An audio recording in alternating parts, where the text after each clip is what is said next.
வணக்கம், நான் டாக்டர் சுப்ரஜா பேசுகிறேன். இன்னைக்கு யோகா சீரீஸில் என்ன பார்க்க போகிறோம்னா, பேக் பெயினுக்கான ஆசனமும் ஷயாட்டிகா அது சம்மந்தப்பட்ட ஆசனமும் நம்ம இன்னைக்கு பார்க்க போகிறோம். பஷ்சிமோத்தாசனம்னு பேர். இது எப்படி செய்யறதுன்னு நான் ஃபஸ்ட்டு சொல்கிறேன். அதோட பெனிஃபிட்ஸ்லாம் என்னென்னு செஞ்சு முடிச்சதுக்கப்புறம் எக்ஸ்பிளைன் பண்ணுறேன்.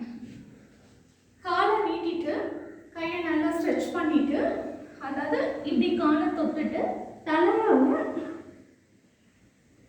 தொடணும். இந்த மாதிரி நம்ம நெத்தி வந்து முட்டியை தொடர்ப ஒரு 10 கவுண்ட்ஸ்க்கு நம்ம அப்படியே தொட்டுட்டே இருக்கணும். ஸோ அப்போ பேக்குக்கு நல்ல ஸ்ட்ரெச்சாக இருக்கும்.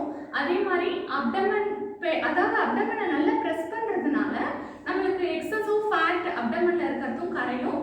கான்ஸ்டிபேஷன் இது முக்கியமாக என்னென்ன பிரச்சனைகள்னா, கான்ஸ்டிபேஷனுக்கு, அப்டமன் எக்ஸஸ் ஒபேசிட்டி இருக்கிறவங்களுக்கு, பேக் பெயின் இருக்கிறவங்களுக்கு இது ஒரு நல்ல ஆசனம்.